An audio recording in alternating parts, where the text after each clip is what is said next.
conversation of the wives. Ganun pala kahalaga na ang mga kapatiran nating kababaihan, kasi hindi magkukulang ang Diyos eh. May gagawin ang Diyos na modelo, halimbawa. At kung, sabi nga sa pag-aaral, kung may nakikita tayong maganda, bakit hindi natin tularan? Bakit hindi natin gawin? Amen. Hindi ba? I believe and I thank God with all my heart that in this church may halimbawa. At kung halimbawa na ito, kapag sama-sama na sila, kung sino man ang hindi tumatalima sa salita dahil sa conversation ng mga wives, matatangay ito, dadalhin ito nung nangungusap na buhay ng mga mananampalatayang babae para matangay siya doon sa kalooban ng Diyos na hindi niya kailangan makarinig ng salita. Pero mga kapatid, hindi natin sinasabi na hindi na kailangan ng pangangaral. Napakahalaga ng pangangaral. Verse 2, sabi dito, while they behold, nakikita nila, while they behold your chaste conversation coupled with fear. Coupled with fear. Hindi yung sumusunod ka lang na routine mo na. Hindi. Taglay-taglay mo yung banal na pagkatakot. Holy fear. Coupled with fear. Yung chaste conversation mo, it's not mechanical. But it's produced by the life of God inside of you. Amen. Whose adorning, let it not be the outward adorning of plaiting the hair and of wearing of gold or putting on of apparel. Alam niyo mga kapatid, may naalala ko sa talatang ito. Ito po, eyewitness ako mga kapatid. Merong dalawang kapatiran sa end time. Maganda ang kailang kasuotan. Modest apparel, mahabang buhok. Merong nag-alok sa kanila na nagtitinda ng merienda. Nakahikaw, may kliyang buhok. Naka 3/4 na pantalon. At kumpleto ng makeup. Siniran sila nung nagtitinda. Tungkol sa salita ng Diyos. Siniran din nila na mali yung kanyang kalagayan.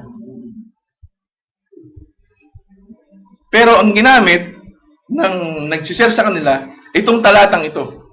Hindi yung panglabas na kayusan ang tinitingnan ng Diyos. Hindi yung puso. Dahil nasumpungan sila sa kalagayan na maraming talata, nag-aaral pala sa Bible school yung babae. Wala silang maisagot ng mga talata sa banal na kasulatan. Sila na nagkiklaim na nasa tamang kalagayan, sa tamang pananampalataya, ay walang masabi. Alam niyo mga kapatid, nandun ako. Pero hindi ko inisip na sumama sa kanilang pagsishare. Dahil nakita ko yung pangangailangan na masumpungan nila na yung pangangailangan nila sa salita ng Diyos, hindi yung dadalo ka lang sa gawain. Hayaan mo na yung mga brothers, sila naman nagsishare eh. Sila dapat magbasa ng message. Sila yung dapat magbasa ng Biblia. Hindi. Makikinig lang tayo dahil sabi, tatanong natin doon sa ating mga asawang lalaki sa bahay, yung mga katanungan natin. Sila yung magpipid sa atin. Which is, tama naman yung mga kapatid, walang mali doon eh. Pero paano pag dumating yung ganong kalagayan? Anong ibabahagi mo na salita ng Diyos, samantalang yung kausap nila, kumbaga sa puro talata ang inano sa kanila. Pero alam nilang tama sila. Alam nilang mali yung kalagayan ng kausap nila. Pero ano nangyari? Kaya mga kapatid, hindi ko makalimutan yung pangyayari na yun. Dahil itong talata nito sinasabi, whose adorning, let it not be the outward adorning of plaiting the hair, and of wearing of gold or of putting on of apparel. Dahil sabi nga nung babae, hindi naman yung labas ng anong tinitingnan ng Diyos eh. Yung puso. Parang tama, no? Kasi sabi dito eh. Pero, alam ng mga sister na alam nilang mali yung paggagamit ng talata. Kaya lang wala silang magamit na salita. So, naging isang malaking hamon sa pananampalataya yung naranasan nila. At hindi ako hindi ako nag-intrude dun sa kanilang sharing. Kasi nga, nakikita ko na may mga pagkakataon na kailangan nilang maranasan o kailangan nating maranasan ng isang bagay para ma-realize natin kung gaano kahalaga ang meron tayo ngayon. Sabi ng isang kapatid natin, ngayon ko na-realize na ang halaga pala ng mga sharing. Yung mga sharing natin. Kasi doon, sabi niya, pinag-aralan na namin to eh. Pero dahil nga hindi nagkaroon ng malayang pagkakataon na mabigyan ng mahalagang pansin, nakalampas yung mga bagay. So, mga kapatid, patuloy, dali natin sa verse 4. But let it be the hidden man of the heart, in that which is not corruptible. Bakit hindi corruptible? Because we are born by an incorruptible seed. Ipinanganak tayo, sabi na Apostol Pedro, sa pamamagitan ng salita. Itong salita na ito ay, sabi nga, ito yung incorruptible seed. Even the ornament of a meek and quiet spirit, which is in the sight of God of great price. Kundi ang pagkataong natatago sa puso na may damit na walang kasiraan, every time na may ma-encounter ako mga kapatid sa sarili ko, I will not go doon sa ibang karanasan ng iba, kundi sa aking sariling karanasan. Sinasabi ko, gagawin ko ba ito na nagsasabing mayroong damit na walang kasiraan? Iisipin ko ba ito na nagsasabing may damit na walang kasiraan? Sasalitain ko ba ito? Pagka may nasambit na bagay na may halaga ba yung sinabi ko? Mayroon ba ito? Worth it ba na sabihin ko ito? Na babalikan ko tong talatang itong nagsasabi na nadadamitan ng walang kasiraan. Ano sabi ng talata? Sabi nga, we behold like in a glass. Di ba? We behold like in a glass, seeing the face of our Lord Jesus Christ, being changed from glory to glory. Sasabihin natin yan, we are changed from glory to glory. Is that manifesting or is that just a memory verse? Madaling sabihin na I'm changing from glory to glory. Madali. Pero experiencing it, you are being changed from glory to glory. Bagamat yung pagkataong panlabas ay pahina ng pahina, yung pagkataong panloob ay palakas ng palakas. O tumatanda tayo mga kapatid. Nararamdaman na natin na hindi natin pwedeng kainin yung mga bagay na dati natin kinakain. Then humihina yung pagkataong panlabas. Pero yung pagkataong panloob, habang kumakain ng salita ng Diyos, we are being changed from glory to glory. Do we realize this? That I am of a great price? Ganun yung tingin sa atin ng Diyos eh. Ganun kahalaga yung tingin sa atin ng Diyos. Pagkatapos may mas mahalaga sa ating iba. May mas uunahin sa tayong iba.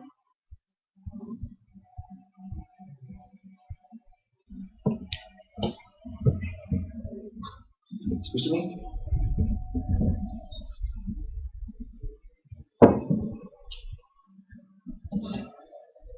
Glory to God.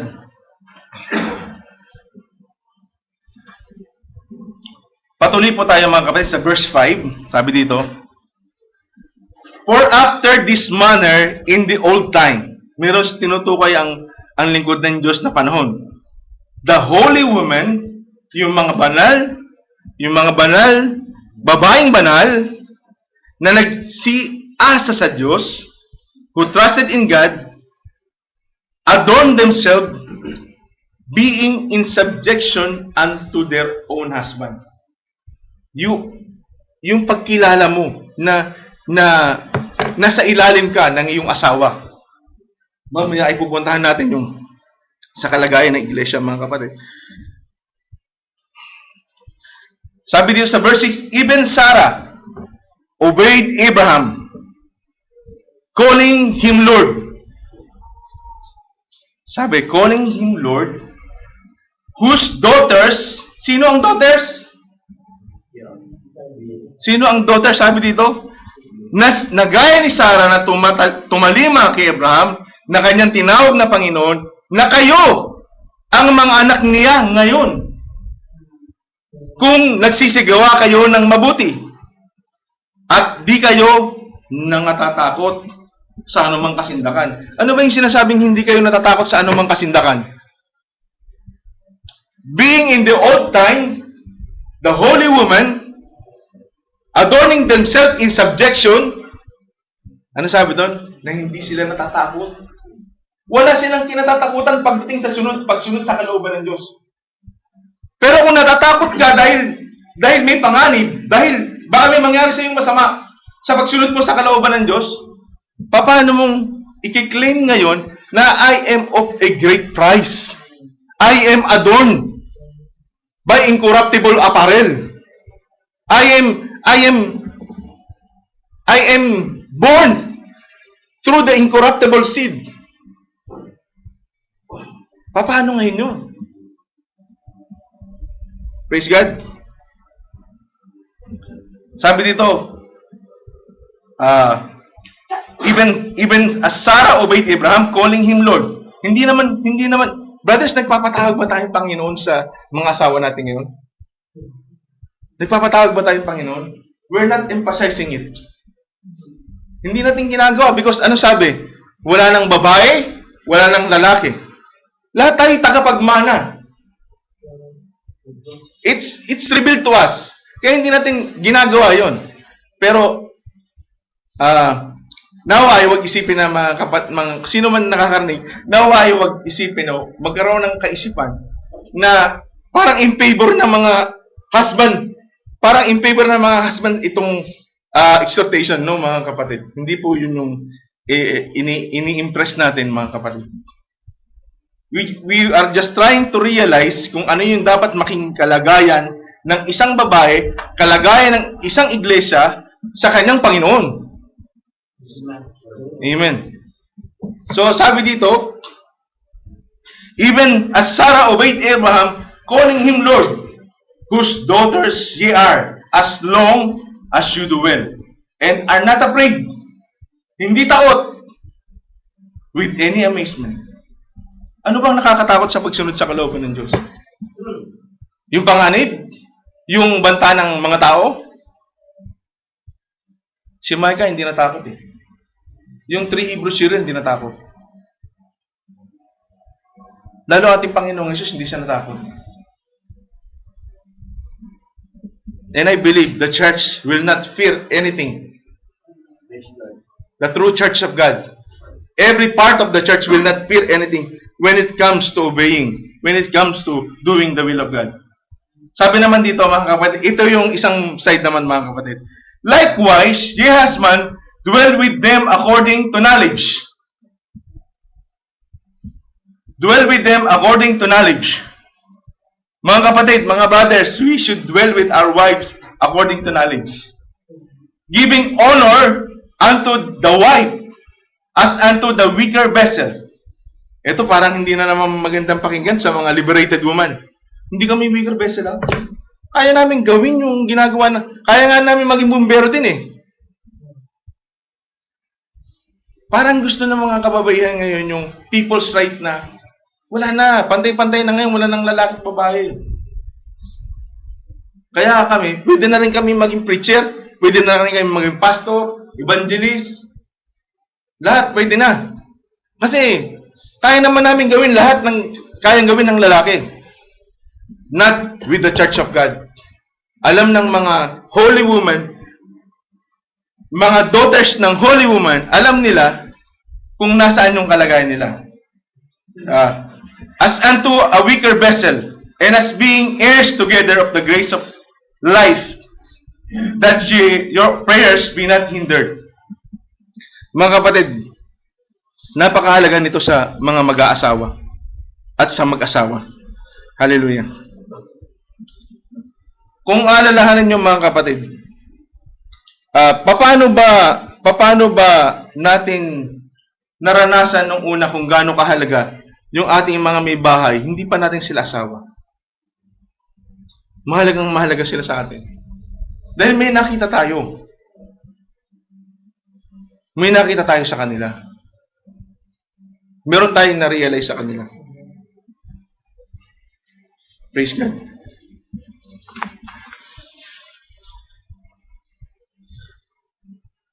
Naalala niyo mga kapatid dun sa Matthew chapter 8 from verse 5 to 9. Kung papansinin niyo doon, patungkol ito dun sa centurion. Pero yung isang mahalagang bagay na nakatawag ng pansin sa pag-aaral ng mga salita ng Diyos ay he marveled. Sino ba yung nag-marveled? Ano ba ibig sabihin ng word na marveled? Marveled. Kumanga.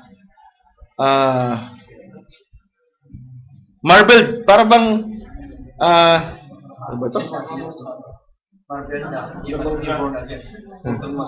Magawang taka. Oh. Sabihin, nagtaka ang Panginoong Hesus. Sabi, basahin natin mga kapatid. And when Jesus was entered in Capernaum, there came unto him a centurion, beseeching him. Chapter 8, verse 5 to 9, mga kapatid. Verse 6, and saying, Lord, my servant lieth at home, sick of palsy, grievously tormented. And Jesus said unto him, I will come and heal him. At ang reply ng centurion, sa verse 8, the centurion answered and said, Lord, I am not worthy that thou shouldest come under my roof. But speak the word only, and my servant shall be healed. For I am a man under authority. Verse 9, having soldiers under me. And I say to this man, go, and he goeth. And to another, come, and he cometh. And to my servant, do this, and he do it. When Jesus heard it, he marveled, and said to them that followed, Verily, verily, verily I say unto you, I have not found so great faith, no, not one in Israel. And I say unto you, that many shall come from the east and west, and shall sit down with Abraham and Isaac and Jacob in the kingdom of heaven. Mga kapatid, ang end-time message ay wala nang, sa buong mundo na yung end-time message. Pero dito mga kapatid, ang buong Israel nandun, but sinabi niya, never I have seen. Never. Sa end-time message ngayon, nangyayari kaya itong he marveled. He marveled. Dahil doon sa faith na meron tayong pinangahawakan sa pananampalataya.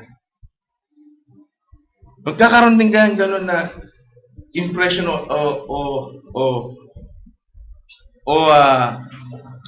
tawag doon yung pag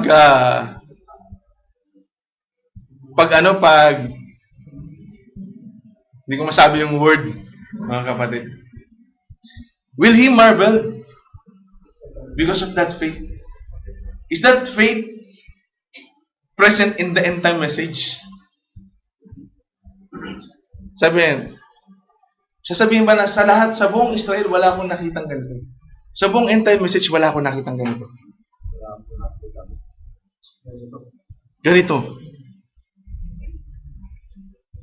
Yung masasabi ba yun na ang end time message laganap na sa buong mundo, pero meron lang isang grupo ng mananampalataya na naniniwala sa mensahe, naniniwala sa propeta, naniniwala sa salita ng Diyos. Hindi ko ito nakita sa iba. Hindi ko ito nakita sa ibang end time. Praise God. Amen. Kasi mga kapatid, yung sinabi lang dito na when Jesus heard it, he marveled. Napakasarap siguro. Napakasarap siguro na magkaroon ng ganong kalagayan, sarap ng Diyos. That's right. At hindi pala siguro tiyak na masarap. Tiyak na masarap mga kapatid. Magbigay tayo ng halimbawa sa banal na kasulatan. Kung natandaan nyo, si King Ahasuerus is a great king. With his chamberlain, yung kanyang mga subject, nagdiriwang sila.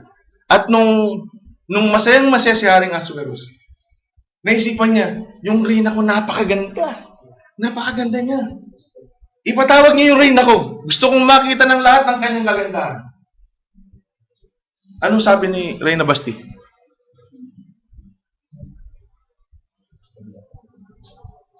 Ano kayang meron si Reyna Basti na na-upset niya ng ganong katindi si Haring Ahasuerus? King Ahasuerus is very proud of Queen Basti fairness, yung kanyang kagandahan. Pero nilapastangan niya yung hari sa harap ng mga chamberlain. Nilapastangan niya yung hari sa harap ng mga panauhin.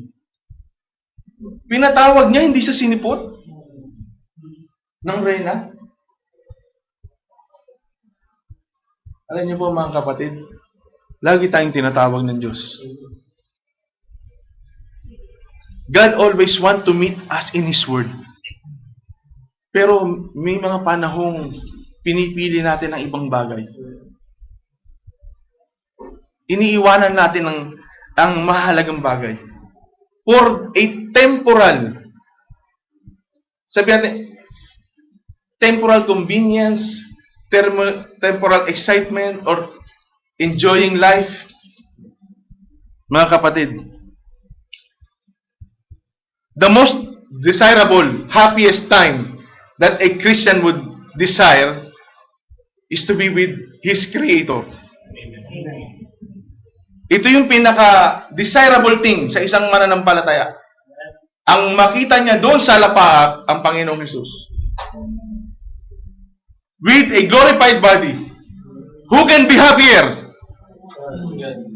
Who can be happier, mga kapatid? Thinking of it, na yung kaligayahan pwede mong maranasan dito ay wala pa sa kakaunti, napaka-karirik yung kaligayahan pwede nating matamas sa mundong ito. How can you be happy without the Word? How can you be happy if you cannot serve God? Life will be colorless.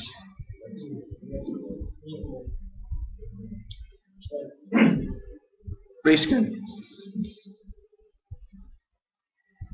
Pero pagdating kay Reyna Esther, hindi pa siya Reyna. May nakita sa kanya si Haring Ahasuerus. Sigurado yun, may nakita. Praise God. Nawa, kung paano natin tingnan mga brother ang ating mga may bahay nung dalaga pa sila at meron tayong pag-ibig sa kanila, huwag magbabago. Hanggang ngayon, kahit na pumuti pa yung buhok, sabi pa nga, kahit na wala na yung dati. Sabi nung iba, ganun lang talaga, kailangan, alam nyo, ang kaisipan ng sanlibutan talaga, malayong malayo. Sinasabi sa akin ng mga kasama ko sa trabaho, mga iba't ibang mga lahi, sabi, you only have one wife, but you can find another.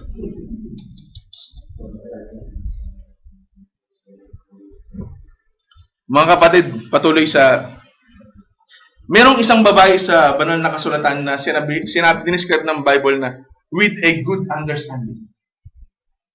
Ano ba ibig sabihin ng Bible sa pagkakadescribe sa isang babae na with good understanding? The church is a church with good understanding. Amen. Puntahan po natin yung 1 Samuel chapter 25, mga kapatid. Ang bilis ng oras, mga kapatid. Praise God, hallelujah. Bibilisan ko na po, mga kapatid. 1 Samuel, puntahan na po natin yung verse 23. 1 Samuel chapter 25, verse 3. Sabi dito, now, the name, praise God. 1 Samuel chapter 25, verse 3.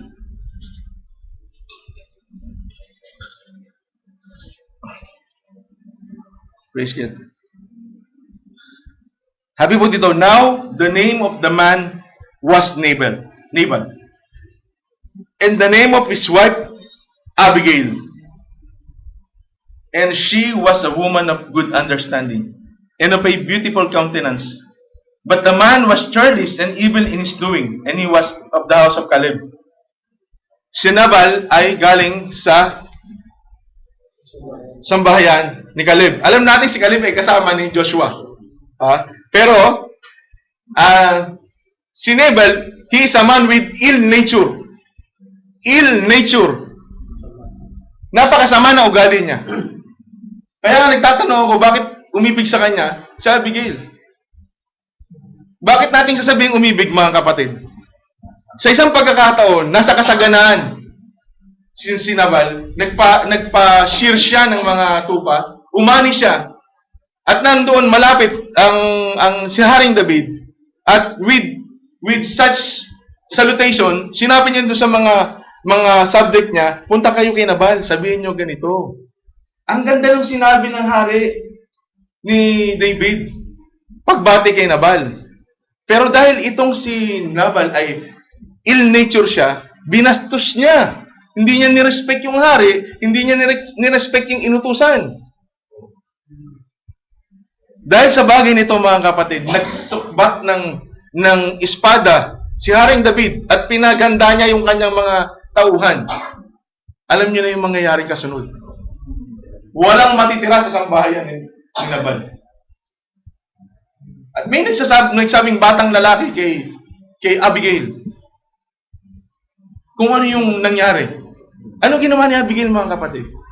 He is a woman of good understanding. Inisip niya ba na ang sama ng ugali nitong asawa ko? Ang sama-sama niya. Ang samang magsalita, ang samang mag-isip. Hindi, mga kapatid, ang ginawa ni Abigail, maganda kayo ng mga tinapay. Lahat ng mga pwedeng dalhin na masarap, dadalhin ko kay Haring David. Sinalubong niya si Haring David. Ano sinabi niya doon? She is a woman of good understanding. Hindi niya hinayaang mawala si Nabal. Hindi niya hinayaang mapatay si Nabal. Ni Haring David. She is a woman of good understanding. Napakasarap magkaroon ng asawa na with good understanding. Praise God. Hallelujah. At pag nagkaroon ka ng asawang with good understanding, hallelujah, tumanggap ka na napakainam na biyaya sa Diyos. Praise God. Hallelujah. Nawa ay maging napakahalaga nito. At lalong-lalo na ang iglesia. The church have a good understanding. Hallelujah.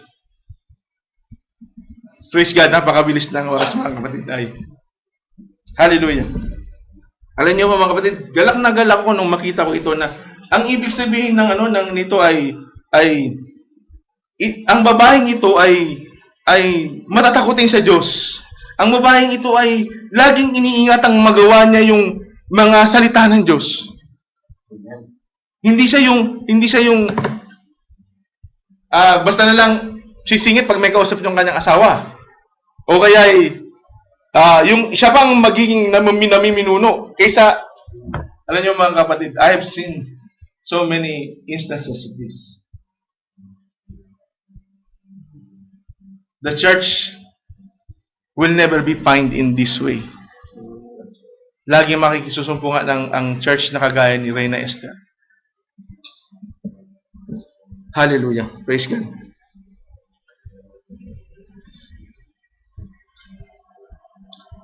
At hindi po natin naabalahin ng mga, I will skip some portion. Unang Diyos sa mga darating na mga araw, may bahagi po ang ilang mga nalalabit at tapat. Sa oras na ito ay nais kong sabihin sa inyo mga kapatid na sa isang iglesia, lalo na iglesia na katulad na ganito na ilan lang ang bilang ng mga mananampalataya. Alam nyo, ang isa sa pinakaseloso sa loob ng iglesia ay ang pastor. Bakit seloso ang pastor? Ano sabi ni Saint Paul? I am jealous with you with the godly jealousy. Ang unang pinakasiloso, isa sa pinakasiloso sa loob ng isang gawain ay ang isang pastor. Kapag nakikita niya ang kanyang kawa na may ibang pinagkakaabalahan, pinababayaan ang salita ng Diyos. Pinababayaan ang kalooban ng Diyos. Hindi lang natin nakikita, pero nagsiselos ang pastor.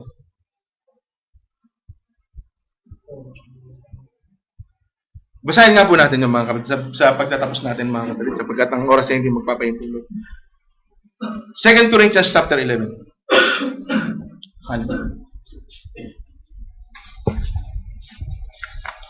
At pagkatapos po nito ay hallelujah. Tayo po ay dadako sa pananalangin. Praise God. Sabi po dito sa 2 Corinthians chapter 11 verse 2.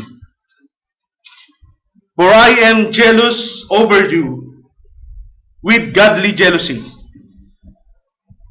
Why? For I have espoused you to one husband,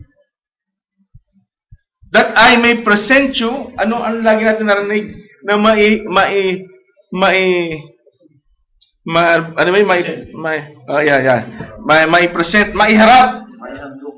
maiharap tayo. Maiharap ko kayo, sabi ni Apostol Paul, maiharap ko kay Kristo na tulad sa dalagang malinis. Alam niyo mga kapatid, kapag normal lang iyon na maranasan ng isang pastor. Kasi ayaw niyang may mawawalang tupa sa kanya. Ayaw niyang may tupang hindi makakatanggap ng tamang pagkain, ng nutrisyon. Kaya naniniwala ako na ang isang pastor, ang isang lingkod ng Diyos, wala siyang ginagawa kundi pag may nakikita siyang tupa niya na may mga malalaking pangangailangan, higit sa lahat sa spiritual na kalagayan, nananalangin siya. Lumalapit siya sa Panginoon para sa tupang. Ganyan ang puso ng isang lingkod ng Diyos na pastor. At napakainam na magkaroon ng ganyang pastor. Hallelujah. Siya isang malaking pagpapala na bigay ng Diyos. At nawa, ang bawat tupa, ang bawat bahagi ng katawan ay marirealize kung gaano kahalaga. Kung nagsiselos ang pastor, lalo nagsiselos ang Diyos, mga kapatid. Dahil He is the chief shepherd. Ibig sabihin ng mahal na mahal tayo. Mahal na mahal tayo. Mahal na mahal niya tayo. Nawa ay lagi nating i-meditate. I am of a great price. Ako ay may malaking halaga. Ako ay may malaking halaga sa Diyos. Mga sister, kayo ay may malaking halaga sa amin na inyong mga husband. Don't ever think na kapag merong instances na parang tumaas yung boses, o kaya ay we are still in the flesh. There are still limitations. But never think na yung pag-ibig ng isang mananampalataya, isang lingkod ng Diyos ay magbabago sa kanyang asawa. Praise God. Tayo po tumayo sa oras na ito, mga kapatid. Sapagat dumating na po yung takdang panahon. Hallelujah. Praise God. Glory to God. Hallelujah. Hallelujah. Ama, nalaman mo po, Ama, ang bahagi na pinagsikapan ko po, Ama, na anumang bagay, Ama, na hindi na ilakip, Ama, sa exhortation nito, Ama. Alam ko po, Ama, na meron kayong, in your time, O God, in your time, all things are beautiful. At naniniwala po ako, Ama, na yung mga bagay na nabidyang diin, Ama, yung po mga bagay na aming napagsaluhan sa oras na ito. Hallelujah. You will make us see this, understand, know. Hallelujah, na bibigyan niyo po kami ng good understanding, Ama. Kung paano namin iti-treasure, Ama, yung nabanggit dito sa banal na kasulatan na of great price. May malaking halaga po kami, Ama. Nawa po, Ama, ay sa bawat sandali, Ama, lagi po pong dadalhin ito sa aming mga puso, sa aming mga isipan, na anumang aming gagawin, iisipin, babalakin, sasalitain, ano pong bagay, Ama, ay lagi naming maisip na bidyang halaga, we are of great price in your sight. Hallelujah. Make us worthy, O God. Help us, O Lord, to walk according to what is pleasing in Thy eyes. Help each one of us, O God, and we commit everything to You, O God. Maging ang mga bahagi pang nalalabi sa gawain naman. Hallelujah. If there are shortcomings, O God, kung mayroong mga hindi bagay na nagampanan, ipatawad mo po sa amin, Ama. Tulungan na po kami, Ama. Maybe there are times that we get discouraged or disappointed, O God. Help us to always go back to that happiness, to realize, O God, that we are of great price in Your sight. Salamat po, Ama, at sa oras pong ito, patuloy po namin ibinabalik sa iyo ang pinakamataas na papuri, pagluwalhati, pagdakil at pagsamba sa matamis at makapangyarihang pangalan ng Panginoong Hesus. Hallelujah. Amen.